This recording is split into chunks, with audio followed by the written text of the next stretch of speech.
नमस्कार साथियों, स्वागत है आपका दृष्टि आईएएस के इकोनॉमी दिस वीक प्रोग्राम में। आप जानते हैं इस प्रोग्राम में हम पिछले एक सप्ताह में लगातार चर्चा में रही खबरों के स्टैटिक पोर्शन पर आपसे चर्चा करने का प्रयास करते हैं, ताकि इनसे संबंधित अगर कोई भी प्रश्न आपके एग्जामिनेशन में आता है तो आप उसे ठीक कर सकें।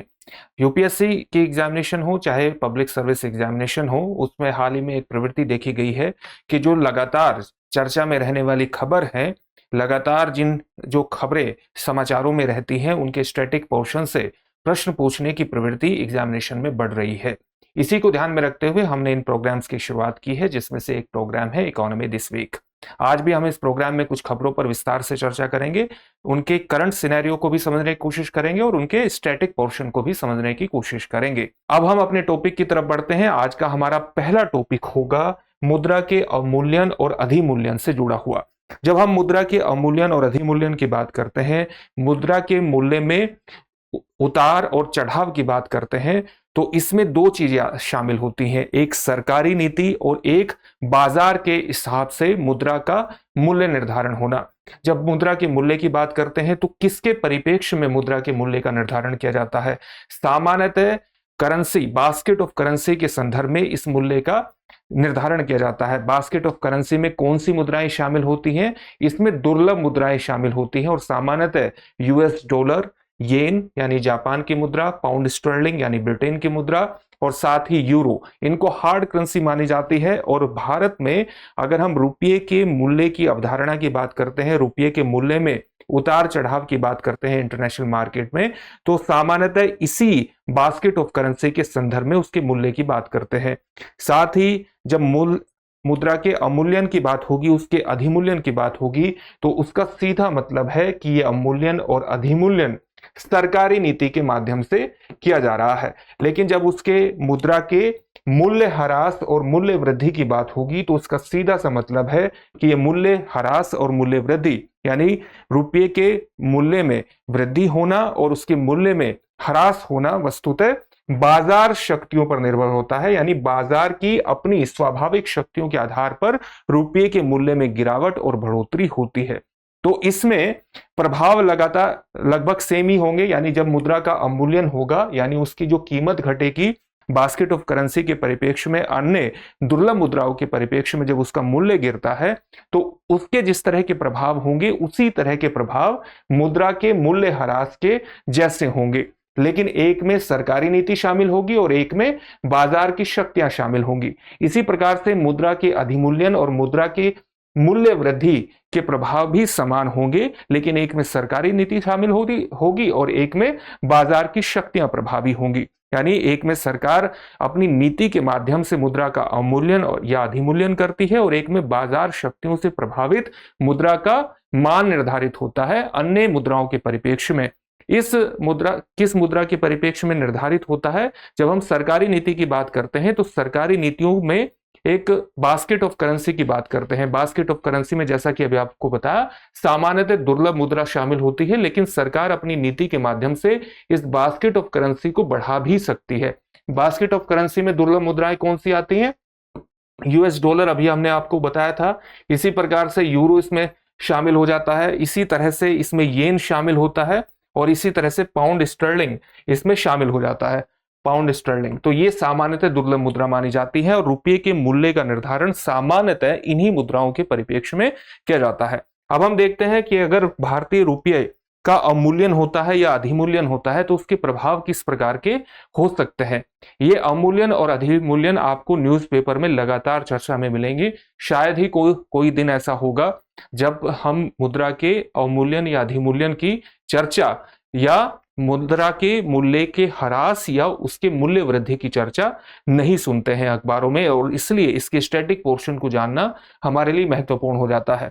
जब मुद्रा का अवमूल्यन होता है या उसका मूल्य ह्रास होता है, यानी आप कह सकते हैं मूल्य ह्रास किस प्रकार से होगा कि पहले एक डॉलर में, मान लिया पहले एक डॉलर में 80 रुपये के बराबर सामान आता था, 80 रुपये के बराबर सामान आता था। अब क्या होता है कि एक डॉलर में 85 रुपये के बराबर सामान आएगा। तो इसमें आप देख सकते हैं कि रुपये के मूल्य में, डॉलर के मूल्य में वृद्धि हो गई और रुपये के मूल्य में कमी आ गई। इसका प्रभाव क्या होगा, अन्य मुद्रा का मूल्य बढ़ जाएगा। आप देख सकते हैं कि यहां डॉलर का मूल्य बढ़ गया। इसी तरह से अगर एक डॉलर के बराबर पहले 80 रुपए की वस्तुएं आती थी, तो अब $1 के बराबर में 85 रुपए की वस्तु आएंगी। इससे निर्यात, भारत से होने वाला निर्यात सस्ता हो जाएगा। जब निर्यात सस्ता हो जाएगा तो निर्यात में बढ़ोतरी होगी, यानी निर्यात बढ़ेगा, और इससे भारत के भुगतान संतुलन की समस्या को भी निपटाने में मदद मिलेगी। जब निर्यात बढ़ेगा तो ज्यादा से ज्यादा डॉलर भारत में आने की स्थितियों का निर्माण होगा, जिससे चालू खाते की स्थिति में सुधार होगा। जब हम चालू खाते की भी इस बात करते हैं तो चालू खाते में कौन कौन सी चीजें शामिल होती हैं। मान लीजिए भारत का क्षेत्र है और ये पूरे विश्व का क्षेत्र है, तो भारत कई चीजों को बाहर भेजता है, कई चीजों को बाहर से लेता है, यानी कई वस्तुओं का, गुड्स का निर्यात करता है और कई गुड्स का आयात करता है। एक तो वस्तुओं का आयात और निर्यात चालू खाते का हिस्सा होता है, और दूसरा कौन सा आयात और निर्यात का हिस्सा होता है, सेवाओं का आयात और निर्यात भी चालू खाते का हिस्सा होता है। साथ ही वे यूनिलैटरल ट्रांसफर्स या फिजिकल ट्रांसफर, एक पक्षीय हस्तांतरण जो किसी प्रकार की देयता स्थापित नहीं करते, बाहर से आने वाले फिजिकल ट्रांसफर या यूनिलैटरल ट्रांसफर, ऐसे हस्तांतरण जो कि किसी प्रकार की देयता स्थापित नहीं करते, वो भी चालू खाते का हिस्सा होते हैं। इससे ही, और इसमें कौन कौन सी चीजें शामिल हो जाती हैं, इसमें सामान्यतः प्रेषित धन, जिसको आप रेमिटेंस कहते हैं, वो चीजें शामिल हो जाती हैं। तो इससे निर्मित होकर के ही चालू खाते का निर्माण होता है, चालू खाता इसी से बनता है। इसलिए अगर भारत से बहुत बड़े मात्रा में निर्यात होता है और बाहर से डॉलर की प्राप्ति होती है, जब रुपये का अवमूल्यन हो जाए या उसके मूल्य में ह्रास हो जाए, तो इससे भारत में भुगतान संतुलन की समस्या से निपटने में मदद मिलती है और चालू खाते की स्थिति में सुधार होता है, और विदेशी मुद्रा भंडार में क्या होता है, वृद्धि होती है। लेकिन इससे आयात महंगा हो जाता है। जैसा कि अभी आपको बताया कि रुपये के मूल्य में ह्रास हो गया। पहले $1 के मुकाबले 40-80 रुपए की वस्तु आती थी, अब $1 के मुकाबले केवल 85 रुपए की वस्तु आती है। तो रुपये के मूल्य में डॉलर के मूल्य में वृद्धि हो गई और रुपये के मूल्य में ह्रास हो गया। तो इससे भारत को अपने आयातों के लिए ज्यादा भुगतान करना पड़ता है, और इसीलिए आयात महंगा हो जाता है और आयात में एक घटाव भी देखने को मिलता है, कमी भी देखने को मिलती है। ये रुपये के या मुद्रा के अवमूल्यन या ह्रास का प्रभाव होता है सामान्य तौर से। अगर हम मुद्रा के अधिमूल्यन या मूल्य वृद्धि की बात करें तो उसके प्रभाव किस प्रकार से होंगे, उसके प्रभाव बिल्कुल विपरीत होंगे। विपरीत किस प्रकार से होंगे, मान लिया पहले $1 में 80 रुपए की वस्तु आती थी, अब $1 के मुकाबले केवल 75 रुपए की वस्तुएं, यानी $1 का जो कीमत है वो केवल 75 रुपए के बराबर रह जाए, तो इसका मतलब क्या हुआ, रुपये के मूल्य में बढ़ोतरी हो गई। जब बढ़ोतरी हो जाएगी तो अन्य मुद्रा का मूल्य क्या हो गया, घट गया। इससे भारत से होने वाला जो निर्यात है वो क्या हो जाएगा, महंगा होगा और निर्यात कम होगा। आयात सस्ते हो जाएंगे, क्योंकि जो डॉलर है या अन्य दुर्लभ मुद्रा है, जिस बास्केट ऑफ करेंसी के रूप में भारत सरकार अपने मूल्य को निर्धारित करने का प्रयास करती है, या बाजारों में शक्तियां, अन्य प्रकार की जो बाजार की शक्ति है, वो भारतीय रुपये का जो मूल्य है अंतरराष्ट्रीय मार्केट में अन्य मुद्राओं के संदर्भ में तय करती है। उसके अगर में मुद्राओं का मूल्य बढ़ जाता है तो आयात क्या हो जाएंगे, सस्ते हो जाएंगे। इसका मतलब आयात बढ़ेगा और ये भुगतान संतुलन की एक विपरीत स्थिति होती है। इससे विदेशी मुद्रा भंडार कम भी हो सकता है, चालू खाते की स्थिति में गिरावट आ सकती है और विदेशी मुद्रा भंडार कम होगा। सामान्यतः अलग अलग देश अगर बहुत ज्यादा विदेशी मुद्रा भंडार कम हो जाए तो मुद्रा के अवमूल्यन की नीति को अपनाते हैं, या चालू खाते घाटे की स्थिति अगर बहुत बढ़ जाए, चालू खाता घाटा बहुत विस्तृत स्तर पर चले जाए, बहुत ऊंचाई के स्तर पर चला जाए, तो उसमें मुद्रा के अवमूल्यन की नीति अलग अलग देशों द्वारा अपनाई जाती है। इसमें भारत का भी एक उदाहरण दे सकते हैं। जब भारत ने 1991 में आर्थिक सुधार किए थे, आर्थिक उदारीकरण की नीति अपनाई थी, तो ये संकट प्रेरित सुधार थे और इस संकट में एक संकट था भुगतान संतुलन संकट, और भारत ने अपने भुगतान संतुलन संकट को दूर करने के लिए मुद्रा के अवमूल्यन की नीति अपनाई थी। उसके मूल्य को कम कर दिया था, जो कि एक प्रकार की सरकारी नीति थी, और मुद्रा के अवमूल्यन को प्रारंभ में 2 बार कम किया गया था ताकि भुगतान संतुलन की समस्या से निपटा जा सके। तो मुद्रा का अवमूल्यन या मुद्रा का मूल्य ह्रास, जो कि बाजार शक्ति से निर्धारित होता है, इसके पूरे सिनेरियो को आपको समझना चाहिए। लेकिन हाल ही में एक नया अध्ययन भी आया है। ये जो पूरा कॉन्सेप्ट हमने समझ लिया मुद्रा के अवमूल्यन का और अधिमूल्यन का, इसमें हाल में कई नई स्टडीज भी आ रही हैं। एक नई स्टडी ये आई है कि अगर मुद्रा का अवमूल्यन किया जाता है या सरकारी नीति के माध्यम से उसका अधिमूल्यन किया जाता है, तो इसका कोई बहुत ज्यादा प्रभाव पड़ने की संभावना नहीं रहती है, क्योंकि मुद्रा अलग अलग वस्तुएं जो हैं वो अलग अलग देशों में उसी प्रकार से मुद्रास्फीति के माध्यम से अपने मूल्यों को सेट कर लेती है ओरिजिनल वैल्यू के हिसाब से। क्या कहती है ये जो नया दृष्टिकोण है, नया अध्ययन है, ये कहता है कि अगर अवमूल्यन होता है तो अवमूल्यन से घरेलू कीमतों में आनुपातिक वृद्धि हो जाती है। यानी अगर किसी मुद्रा का अवमूल्यन हो गया, पहले $1 में 80 रुपए की वस्तु आती थी, अब $1 में 85 रुपए की वस्तुएं आती हैं, तो उसी प्रकार से मुद्रास्फीति के माध्यम से ये जो बढ़त है ये समायोजित हो जाती है, एडजस्ट हो जाती है, और इससे होने वाला जो कथित प्रतिस्पर्धी लाभ है, जो कॉम्पिटिटिव लाभ है, वो समाप्त हो जाता है क्योंकि उसकी भरपाई हो जाती है, और अवमूल्यन के जो लाभ हैं वो समाप्त हो जाते हैं क्योंकि घरेलू और विदेशी दोनों ही जगहों पर जो सामान है वो अपनी मूलभूत यानी ओरिजिनल जो सापेक्ष मूल्य स्तर है उसको बनाए रखने के लिए समायोजित हो जाते हैं, उसमें एडजस्टमेंट हो जाता है। इसी प्रकार से अगर आप इसको और मुद्रास्फीति के प्रभाव के संदर्भ में समझना चाहें तो वो इस प्रकार से है कि अवमूल्यन वाले देश में उच्च मुद्रास्फीति का अनुभव सामान्य तौर से किया जाता है। इस बात के रिसर्च भी हुई है, अनुसंधान हुआ है कि अगर किसी देश ने अपने यहां अवमूल्यन की नीति अपनाई है तो वहां पर सामान्यतः मुद्रास्फीति की जैसी स्थितियां उत्पन्न होती है, यानी जो चीज पहले 80 रुपए में आती थी उनका मूल्य धीरे धीरे बढ़ने लगता है, और वो उसी प्रकार से अन्य मुद्राओं के परिप्रेक्ष्य में मूल्य का समायोजन हो जाता है। वो धीरे धीरे वस्तुएं 84-85 रुपए की होने लगती हैं, और इससे होने वाला जो कथित लाभ है, जो निर्यात की बढ़ोतरी के रूप में हम मानते हैं, वो समाप्त हो जाता है क्योंकि वे उस चीज की, उस कथित लाभ की भरपाई कर देती है। अवमूल्यन का प्रतिकार करने के लिए घरेलू कीमतें बढ़ जाती हैं। मुद्रास्फीति अवमूल्यन से सैद्धांतिक लाभ को समाप्त कर देती है और व्यापार संतुलन में कोई वास्तविक सुधार नहीं होता। ये हाल ही की स्टडी है, लेकिन सामान्य तौर से मुद्रा के अवमूल्यन, अधिमूल्यन या ह्रास या उसकी वृद्धि, उसके मूल्य वृद्धि का प्रभाव जो हमने अभी बताया था, वो सामान्यतः इसी तरह से माना जाता है। अब हम आज की अगली खबर को देखेंगे। अगली खबर है हमारी ऊर्ध्वाधर राजकोषीय असंतुलन से जुड़ी हुई, वर्टिकल फिस्कल इम्बैलेंस से जुड़ी हुई।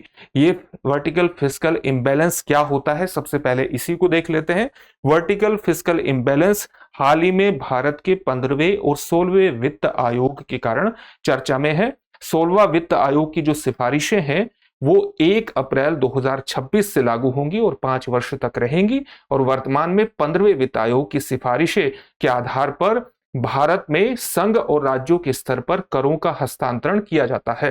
15वें वित्त आयोग के आधार पर 15वें वित्त आयोग ने लगातार, और साथ ही 16वें वित्त आयोग से अलग अलग राज्य डिमांड कर रहे हैं कि जो राज्यों का हिस्सा है वो करों के हस्तांतरण के अंतर्गत 50% बढ़ा दिया जाना चाहिए, जिससे जो वर्टिकल फिस्कल इम्बैलेंस है, जो ऊर्ध्वाधर राजकोषीय असंतुलन है, उसको समाप्त किया जा सके। तो सबसे पहले इसे ही समझ लेते हैं कि ये वर्टिकल फिस्कल इम्बैलेंस है क्या। आप इस स्थिति को समझने के लिए सबसे पहले हम सामान्य एक चित्र देखते हैं कि भारत में 2 स्तरों पर सरकारें हैं। एक संघ स्तर पर सरकार है, संघ सरकार जिसको हम कहते हैं, और एक राज्य स्तर पर सरकार है। अलग अलग प्रकार की सरकारें हैं।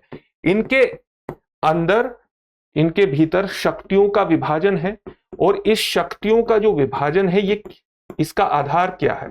शक्तियों के विभाजन का आधार क्या है? संविधान है। ये संघीय सरकार की विशेषताएं होती हैं। किसी भी देश में फेडरल सिस्टम की विशेषताएं होती हैं, यानी जो हमारे यहाँ संघवाद की अवधारणा है उसकी महत्वपूर्ण मूलभूत विशेषताएं हैं कि संघ सरकार और राज्य सरकारों के बीच शक्तियों का विभाजन होता है। उस शक्तियों के विभाजन का आधार क्या होता है? संविधान होता है।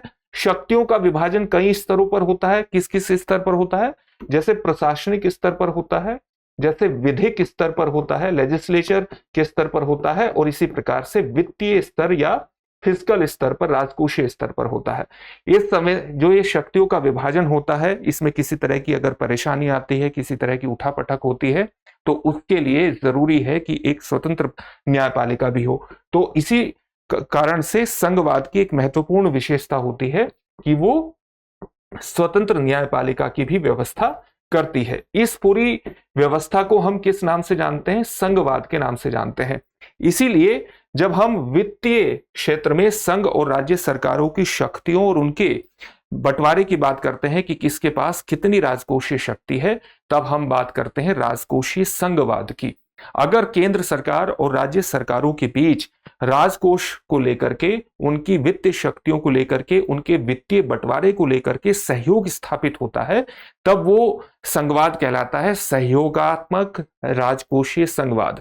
सहयोगात्मक राजकोषीय संघवाद किसी भी लोकतांत्रिक देश की एक महत्वपूर्ण विशेषता होती है। अगर इस वित्तीय बंटवारे में किसी प्रकार का असंतुलन होता है, तो उस असंतुलन को हम सामान्य तौर से एक वर्टिकल फिस्कल इम्बैलेंस के रूप में परिभाषित करते हैं। एक ऊर्ध्वाधर फिस्कल राजकोषीय असंतुलन के रूप में परिभाषित करते हैं। वर्टिकल क्यों हुआ? क्योंकि ये वर्टिकल एक संघ सरकार और राज्य सरकारों के बीच इम्बैलेंस को प्रदर्शित करता है, यानी एक ऊपर के स्तर पर स्थापित सरकार और एक नीचे के स्तर पर स्थापित सरकार के इम्बैलेंस को वित्तीय क्षेत्र में प्रकट करता है, और इसीलिए हम इसको वर्टिकल फिस्कल इम्बैलेंस के नाम से जानते हैं। अब अपने टॉपिक की तरफ बढ़ते हैं। तो ये एक विषम वित्तीय संबंध को प्रदर्शित करता है। भारत में संघ सरकार और राज्यों के बीच वित्तीय संबंध असंतुलित है, इस प्रकार की रिपोर्ट आती है। 15वें वित्त आयोग ने भी इस तरफ एक इशारा भी किया है।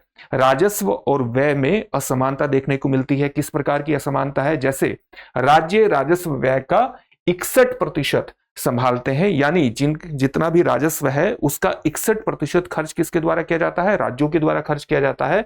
लेकिन राजस्व प्राप्तियों का केवल 38% ही में उत्पन्न करते हैं। उनके द्वारा जो सामान्य तौर से राजस्व प्राप्तियों का उत्पन्न किया जाता है, वो कितने किया जाता है? 38%। यानी उनकी फिस्कल रेस्पॉन्सिबिलिटीज ज्यादा है, प्राप्तियां क्या है?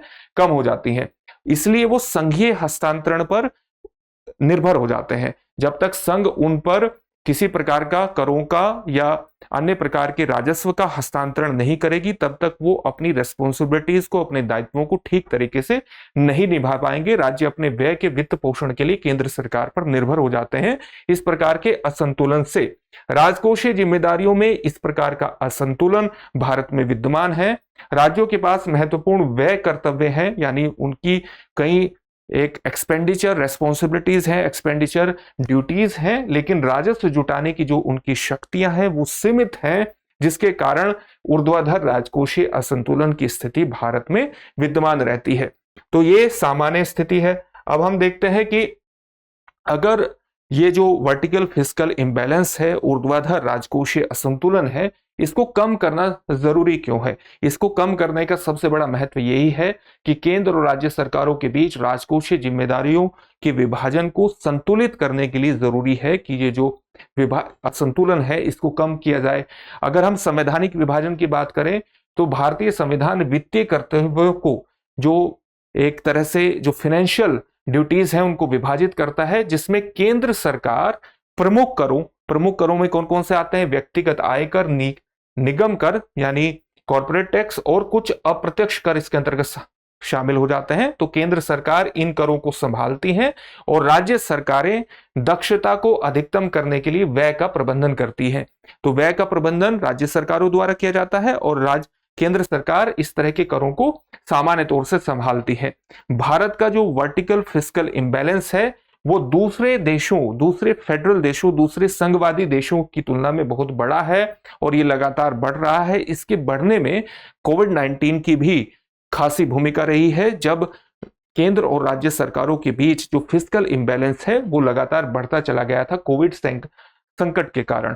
तो कोविड संकट ने भी इस असंतुलन को बढ़ाने में भूमिका का निर्वहन किया है। वित्त आयोग की भूमिका की अगर हम बात करें इसके अंतर्गत, तो वित्त आयोग वर्टिकल फिस्कल इम्बैलेंस को संबोधित करते हुए उसको सुलझाने के लिए काम करते हुए निर्णय लेता है।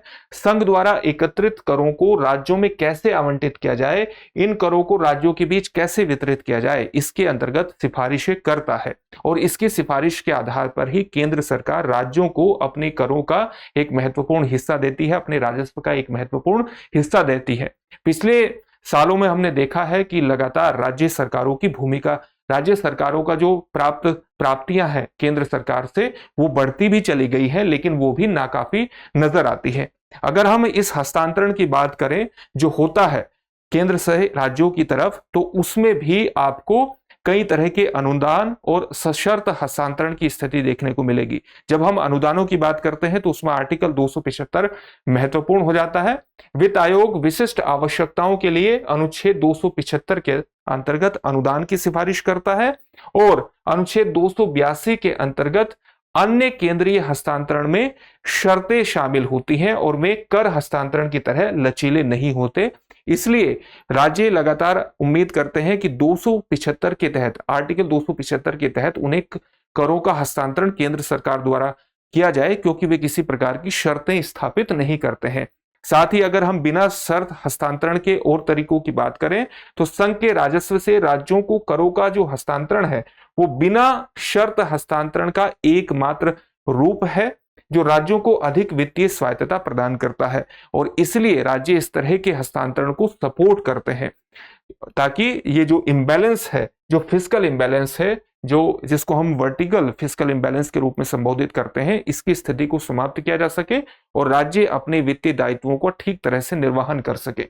कर हस्तांतरण में अगर हम वृद्धि की बात करें तो इसमें हाल ही में कई राज्यों ने डिमांड की है कि जो 16वां वित्त आयोग है जिसकी सिफारिशें 1 अप्रैल 2026 से लागू होंगी और आने वाले 5 वर्षों तक वो लागू रहेंगी, राज्यों की डिमांड है कि उसमें केंद्र से राज्यों की तरफ जो होने वाला शुद्ध हस्तांतरण है वो शुद्ध आय से कर हस्तांतरण का हिस्सा 50% निर्धारित करने की वकालत करते हैं। शुद्ध आय की जब हम बात करते हैं तो शुद्ध आय में राज्यों का तर्क है कि इस शुद्ध आय से उपकर और अधिभार, सेस और सरचार्जेस को बाहर रखने से हस्तांतरण के लिए उपलब्ध कर राजस्व का हिस्सा कम हो जाता है और इसलिए इस शुद्ध आय में जरूरी है कि उपकर और अधिभार को भी शामिल किया जाए। अगर केंद्र सरकार अपने इस तरह के शुद्ध आय से जो हस्तांतरण केंद्र सरकार राज्यों की तरफ करती है उससे सरचार्जेस और इस प्रकार के सेस को बाहर कर देती है तो इससे शुद्ध आय का जो आकार है वो कम हो जाता है और राज्यों की तरफ होने वाला करों का प्रवाह, राज्य की तरफ होने वाला फंड का प्रवाह सीमित हो जाता है। इसलिए राज्यों की एक डिमांड ये भी है कि इस शुद्ध आय में उपकर और अधिभार को भी शामिल किया जाना चाहिए। VFI यानी वर्टिकल फिस्कल इम्बैलेंस को समाप्त करने के लिए वर्तमान व्यय स्तरों को मानते हुए राज्यों को हस्तांतरित शुद्ध आय का हिस्सा लगभग 49% बढ़ाने की आवश्यकता है। अगर 49% तक ये बढ़ा दिया जाता है, अगर वर्टिकल फिस्कल इम्बैलेंस को समाप्त करना है तो कई एक्सपर्ट्स का ये मानना है कि राज्यों का जो हिस्सा है इसमें केंद्र सरकार के शुद्ध आय से जो राज्यों की तरफ हस्तांतरण होता है वो 49% तक बढ़ा दिया जाना चाहिए, तभी ये वर्टिकल फिस्कल इम्बैलेंस की समस्या को सुलझाया जा सकता है। तो ये वर्टिकल फिस्कल इम्बैलेंस की हमने बात की। अगर राज्यों को हस्तांतरण बढ़ा दिया जाता है तो राज्यों को उससे किस प्रकार के लाभ हो सकते हैं। सबसे बड़ा लाभ यही होगा कि अधिक कर हस्तांतरण से राज्यों को व्यय के लिए अतिरिक्त संसाधन उपलब्ध हो जाएंगे। अगर अतिरिक्त संसाधन उपलब्ध हो जाएंगे तो वो अपनी प्राथमिकताओं के आधार पर अपनी नीतियों को तय कर सकते हैं, स्थानीय आवश्यकताओं की पूर्ति कर सकते हैं, उनकी एफिशिएंसी भी बढ़ जाएगी। किसी भी योजना को लागू करने के अंतर्गत उनकी एफिशिएंसी में, उनकी दक्षता में सुधार होगा और इससे सहकारी राजकोषीय संघवाद की स्थिति में भी महत्वपूर्ण बढ़ोतरी हो सकती है, क्योंकि जैसा कि अभी आपको बताया कि किसी भी सफल लोकतांत्रिक देश की एक महत्वपूर्ण शर्त होती है कि संघ और राज्य सरकारों के बीच महत्वपूर्ण सहयोग स्थापित हो। यह सहयोग न केवल विधिक स्तर पर होना चाहिए, न केवल प्रशासनिक स्तर पर होना चाहिए, बल्कि वित्तीय स्तर पर, राजकोषीय स्तर पर भी होना चाहिए। अगर केंद्र और राज्य सरकारों के बीच राजकोषीय स्तर पर इस प्रकार का सहयोग स्थापित होता है तब हम उसको कहते हैं सहयोगात्मक राजकोषीय संघवाद। तो सहयोगात्मक राजकोषीय संघवाद की स्थिति भी बेहतर होगी अगर केंद्र सरकार से राज्यों की तरफ जो राजस्व का हस्तांतरण है वो बेहतर होता है, बढ़ता है, और राज्य सरकारें अपने दायित्वों का निर्वहन करने में सक्षम होते हैं। आज की अगली खबर की तरफ बढ़ते हैं। अगली खबर है बिजनेस रिफॉर्म एक्शन प्लान।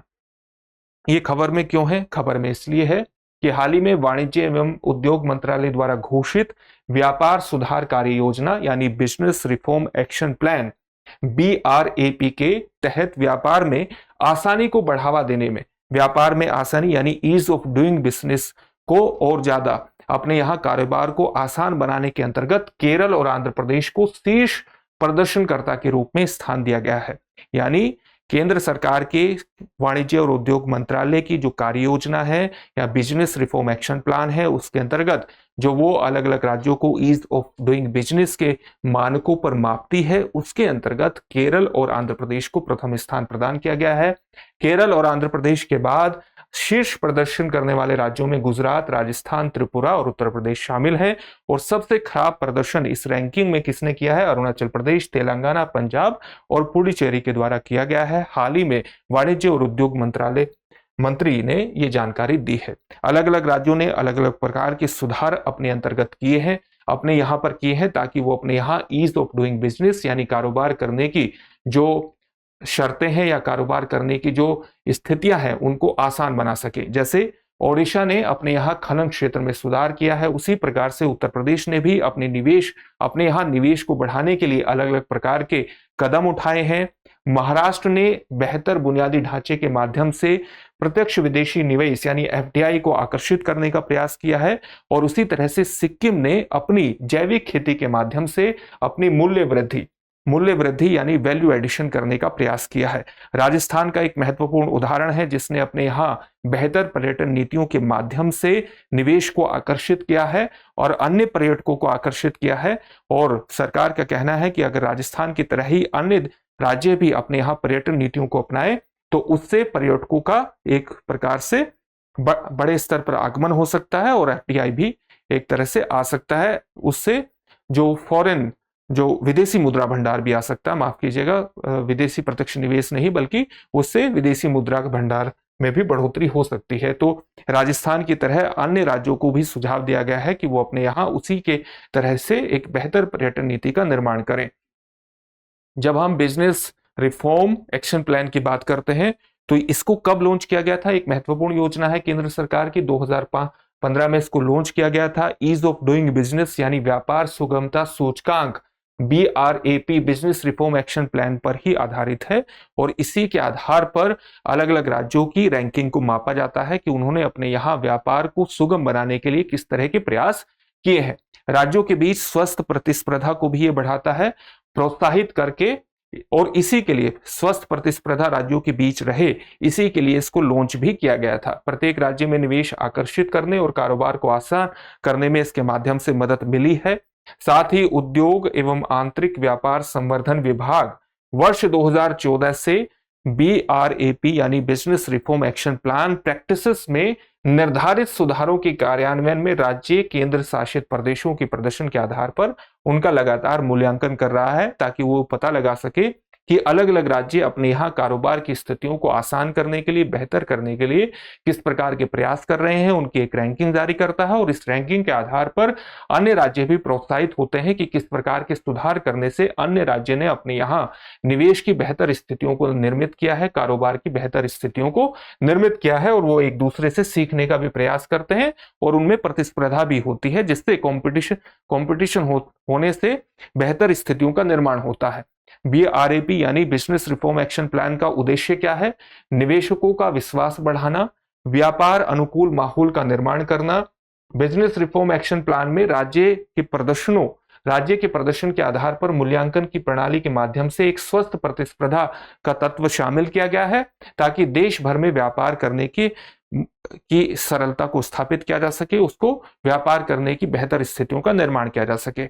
अगर हम इसके पैरामीटर की बात करें तो पैरामीटर में कौन कौन सी मापदंडों में कौन सी चीजें शामिल होती हैं जिसके आधार पर किसी राज्य में ईज ऑफ डूइंग बिजनेस की बेहतर स्थितियों का मूल्यांकन किया जा सके, तो उन चीजों में शामिल होती है जैसे निर्माण परमिट। अलग अलग राज्यों से कहा जाता है कि वो अपने यहाँ जो कंस्ट्रक्शन परमिट जारी करते हैं उसकी व्यवस्था को सरल बनाने का प्रयास करें। इसी प्रकार से श्रम विनियमन यानी लेबर रेगुलेशन को इस प्रकार से निर्धारित करने का प्रयास करें ताकि वो कारोबार में एक बाधा न बने, एक अवरोध न बने, बल्कि उसके लिए एक सुगम स्थितियों का निर्माण करें।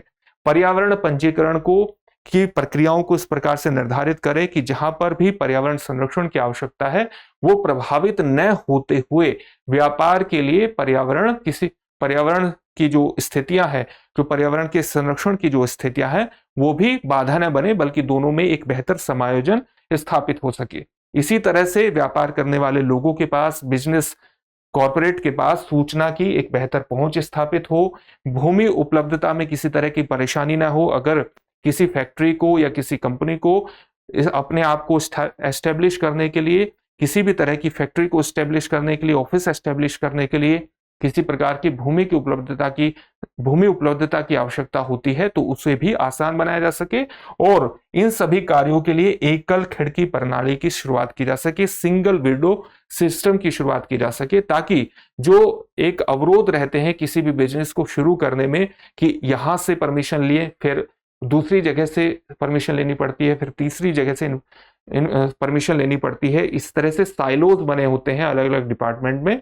तो इन साइलोज को तोड़ने के लिए जरूरी है कि एकल खिड़की प्रणाली के माध्यम से बिजनेस को आसान बनाया जाए। इस तरह के पैरामीटर्स के आधार पर ही राज्यों की रैंकिंग प्रदान की जाती है कि उन्होंने अपने यहाँ बिजनेस को आसान बनाने के लिए किस तरह के बेहतर प्रयास किए हैं। अगली खबर है कि हाल ही में भारत के एक राज्य में, विशेष तौर से ये आश्चर्यजनक खबर भी हो सकती है क्योंकि लगातार हरियाणा में बेरोजगारी की बात चल रही थी, लेकिन हाल ही में एक सर्वे आया है जो पीरियोडिक लेबर फोर्स सर्वे है। उसने कहा है कि जनवरी से लेकर के मार्च 2024 में हरियाणा में जो बेरोजगारी दर है वो पिछले साल के इसी तिमाही के मुकाबले लगभग आधी रह गई है।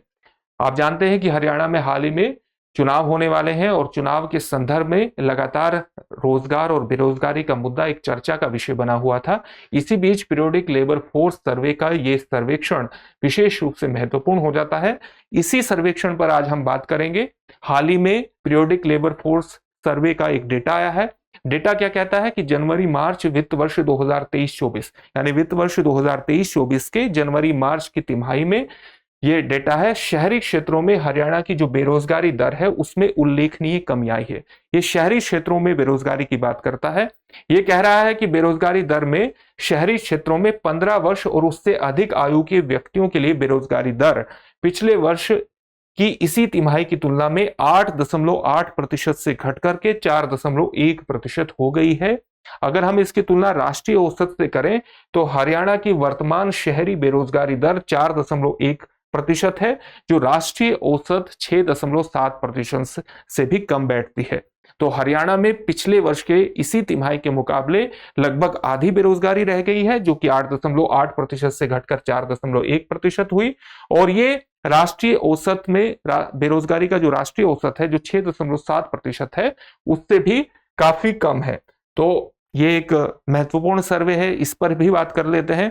लेकिन इस सर्वे का कहना यह है कि इस बेरोजगारी दर में कमी होने के बावजूद भी हरियाणा का जो युवा है वो हरियाणा से पलायन कर रहा है।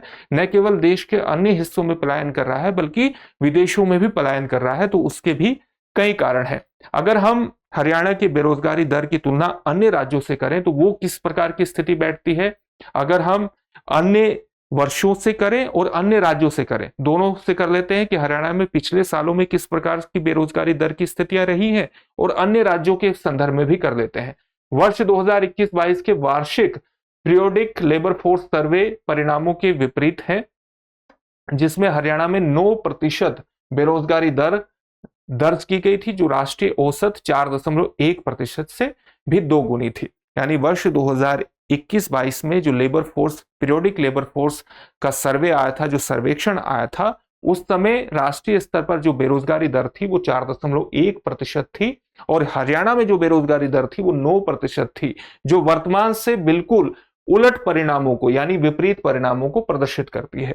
अगर हम पड़ोसी राज्यों से इसकी तुलना करें तो वर्ष 2021-22 में हरियाणा की जो बेरोजगारी दर थी वो पड़ोसी राज्यों जैसे उत्तर प्रदेश, जहां पर उस समय 2.9% बेरोजगारी दर थी, हिमाचल प्रदेश उसमें 4% बेरोजगारी दर थी, राजस्थान 4.7% बेरोजगारी दर थी, पंजाब 6.4% बेरोजगारी दर थी, उससे भी ज्यादा हरियाणा में बेरोजगारी दर थी क्योंकि हरियाणा की बेरोजगारी दर 9% थी। तो इन पड़ोसी राज्यों से भी बहुत ज्यादा बेरोजगारी दर वर्ष 2021 और 22 में हरियाणा में रही थी। तो हरियाणा में एक बहुत ही महत्वपूर्ण सुधार आप देख सकते हैं शहरी बेरोजगारी के अंतर्गत। कोविड के बाद का आर्थिक प्रभाव ये आप इसमें कह सकते हैं कि हरियाणा में जो 2021-22 के दौरान बहुत बड़े स्तर पर बेरोजगारी दर थी, उसका एक कारण कोविड का भी प्रभाव था। और आप जानते हैं कि दिल्ली से सटे हरियाणा का इलाका जो है वो काफी औद्योगिक क्षेत्र है और ये औद्योगिक क्षेत्र पूरे स्तर पर एक तरह से बंद होने की स्थिति इसकी कोविड के दौरान हो गई थी और हरियाणा ने एक उच्च बेरोजगारी दर महसूस की थी, खासतौर से किन किन क्षेत्रों में, हॉस्पिटैलिटी के क्षेत्र में, आतिथ्य के क्षेत्र में और नागरिक उड्डयन यानी सिविल एविएशन के क्षेत्र में उच्च बेरोजगारी दर के कारण ही हरियाणा में बेरोजगारी काफी उच्च स्तर पर पहुंच गई थी। लेकिन सरकार ने इस बेरोजगारी से बाहर निकलने के लिए कई तरह के प्रयास किए। जैसे जब हरियाणा के मुख्यमंत्री मनोहर लाल खट्टर थे तो मनोहर लाल खट्टर के दौरान ही एक मिशन की शुरुआत की गई जिस मिशन का नाम है मिशन 60,000। इस मिशन के तहत क्या क्या किया गया, इसका उद्देश्य क्या था? गरीबी रेखा से नीचे जीवन यापन करने वाले परिवारों के युवाओं को वन मित्र, ई सेवा मित्र और किसान मित्र जैसी विभिन्न भूमिकाओं में नियुक्त करने का प्रयास किया गया और रोजगार सृजन किया गया। इसी प्रकार से 10,000 युवाओं को ठेकेदार बनने के लिए प्रशिक्षण भी प्रदान किए गए। रोजगार सृजन करने के आगामी अवसर किस प्रकार से राजस्थान में, माफ कीजिएगा, हरियाणा में हम देख सकते हैं। जैसे सोनीपत के खरखोदा में एक प्रस्तावित मारुति सुजुकी और सुजुकी मोटरसाइकिल विनिर्माण संयंत्र है जिससे आने वाले वर्षों में, अगले साल ये शुरू हो जाएगा और आने वाले वर्षों में इससे लगभग 15,000 प्रत्यक्ष रोजगार पैदा होने की उम्मीद है। तो अलग अलग तरह के प्रयास हरियाणा में बेरोजगारी की दर को कम करने के लिए किए गए हैं जिसमें मिशन 60,000 और इस तरह के विनिर्माण संयंत्र स्थापित करने के प्रयासों को देखा जा सकता है। लेकिन इन प्रयासों के बावजूद भी हरियाणा में जो पलायन है उसके प्रति एक रुझान दिखाई देता है, खास तौर से युवाओं में। तो उसका कारण क्या है? युवा बेहतर अवसरों की तलाश में बाहर जा रहे हैं और खास तौर से ये जो पलायन है ये उन क्षेत्रों में दिखाई दे रहा है, हरियाणा के उन क्षेत्रों में है जो इलाके हरियाणा के पंजाब से सटे हुए हैं। तो आप देख सकते हैं कि पंजाब में भी आप एक खास तौर से प्रवृत्ति देखेंगे कि वो रोजगार के लिए बाहर जैसे कनाडा देशों में जाने की प्रवृत्ति पंजाब में बेहद ज्यादा है। तो उसी से पंजाब के जो इलाके हरियाणा से सटे हुए हैं या हरियाणा के जो इलाके पंजाब से सटे हुए हैं वहां के युवाओं में बाहर जाने की प्रवृत्ति है, चाहे वो बाहर जाने का तरीका वैधानिक हो या अवैध हो। पलायन के प्रति लगातार रुझान बढ़ रहा है और ये जो रुझान है इसका एक कारण यह है कि सरकारी नौकरियों की स्थितियों में लगातार कमतरी आई है। सरकारी नौकरियों में पर्याप्त नियुक्तियों की संभावना कमी ही है। साथ ही सोशल मीडिया पर दिखाई जाने वाले विदेशों में बेहतर संभावनाओं के आकर्षण भी है। सोशल मीडिया पर लगातार इस तरह की चीजों का प्रचार होता है कि बाहर काम करने की बेहतर दशाएं हैं और वहां पर अपने रोजगार की दशाओं को बेहतर किया जा सकता है। तो सोशल मीडिया से प्रभावित होकर के भी युवा बाहर जा रहे हैं रोजगार के लिए। सरकारी नौकरियों के लिए वरीयता सामान्य तौर से हरियाणा जैसे राज्यों में रहती है। सरकारी नौकरियां अपनी स्थिरता के कारण अधिक वांछनीय भी मानी जाती हैं, लेकिन हाल के वर्षों में अपर्याप्त नियुक्तियां देखने को मिली हैं हरियाणा में, जिससे कई युवा विदेश जाने के लिए विचार कर रहे हैं। तो इसके कारण क्या है कि जो अभी हमने देखा कि किस प्रकार से जो इलाके हरियाणा के पंजाब से सटे हुए हैं वहां के युवा बाहर जा रहे हैं, सोशल मीडिया से प्रभावित होकर के जा रहे हैं और साथ ही सरकारी नौकरियों में संभावना के कम होने के कारण भी युवा बाहर पलायन कर रहे हैं। तो बेरोजगारी कम होने के बावजूद भी युवाओं में पलायन की जो घटनाएं हैं वो कम नहीं हो रही है। अब हम इन सभी टॉपिक से संबंधित एक एक प्रश्न देखेंगे और इन सभी प्रश्नों का उत्तर आपको कमेंट बॉक्स में कमेंट करके देना होगा। पहला प्रश्न है, निम्नलिखित में से क्या सामान्यतः मुद्रा के अवमूल्यन का या के प्रभाव है या है? आपके ऑप्शंस हैं निर्यात में सुधार, भुगतान संतुलन में सुधार, विदेशी मुद्रा भंडार में वृद्धि या उपर्युक्त सभी। इस प्रश्न का उत्तर आपको कमेंट बॉक्स में कमेंट करके देना है। अगला प्रश्न है सरकार का कौन सा स्तर आमतौर पर ऊर्ध्वाधर राजकोषीय असंतुलन के सबसे अधिक प्रभावित होता है? ऑप्शन है संघीय सरकार, राज्य या प्रांतीय सरकारें, स्थानीय सरकारें या अंतरराष्ट्रीय निकाय। अगले प्रश्न की तरफ बढ़ते हैं। अगला प्रश्न है बिजनेस रिफॉर्म एक्शन प्लान किस वर्ष लॉन्च किया गया था? आपके ऑप्शंस हैं वर्ष 2010, वर्ष 2015, वर्ष 2018 या वर्ष 2023। इन सभी प्रश्नों के उत्तर आपको कमेंट बॉक्स में कमेंट करके देने हैं। अगला प्रश्न है जनवरी से मार्च 2024 की तिमाही में किस भारतीय राज्य में बेरोजगारी की दर आवधिक श्रम बल सर्वेक्षण के अनुसार आधी रह गई है? आपके ऑप्शंस हैं उत्तर प्रदेश, पंजाब, तेलंगाना या हरियाणा। इन सभी प्रश्नों के उत्तर आपको कमेंट बॉक्स में कमेंट करके देने हैं। फिर से एक नए सेशन में आपसे मुलाकात होगी। धन्यवाद। डियर व्यूअर्स, अपने एग्जाम की तैयारी को और बेहतर करने के लिए हमारे चैनल को लाइक, शेयर और सब्सक्राइब करना न भूलें।